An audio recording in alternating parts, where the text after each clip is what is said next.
મિત્રો આજે આપણે જોવાના છીએ ટીટોળીના ઈંડામાંથી બચ્ચું કેવી રીતના બહાર આવે છે। આમ તો આપણે જોઈએ તો આ ભાગ્યે જ જોવા મળે છે આ વસ્તુ।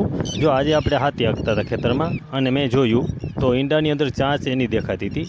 તો મેં સતત વિડીયો ઉતારતા રાખ્યા। મેં એક જ હારે મેં વિડીયો ઉતાર્યો તો 30 થી 40 મિનિટ લગી મેં વિડીયો ઉતાર્યો। તો આમાં ઘણા લોકોને એવું પણ લાગતું હોય કે તમે ઈંડું ફોડી નાખ્યું। ના, આ બધી કુદરતી છે, આપણે ઈંડું ફોડાય નહીં।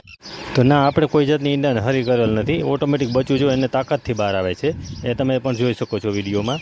તો આવા જ નવા વિડીયો જોવા માટે તમે અમારી ચેનલને સબસ્ક્રાઈબ પણ જરૂર કરજો, જેથી કરી અમે તમને નવા વિડીયો પણ બતાવી શકીએ। અને આમાં એક પાણી જોવાના વિડીયો પણ તમને જોવા મળશે।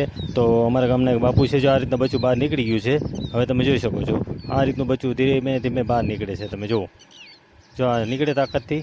હવે ઘણા લોકો એવું કહેતા હોય કે આ તમે ઈંડું ફોડી નાખ્યું। ના ના, આપણે થોડી એવી ખબર હોય કે આની અંદર બચ્ચું નીકળવાની તૈયારી છે કે નથી। એ તો એની મેળે નીકળે છે। તમે જુઓ, આમાં કોઈ પણ જાતનો અમે હરી કરીએ, જો આ ઈંડું પાછળ પણ ચોટેલું દેખાય છે તમને।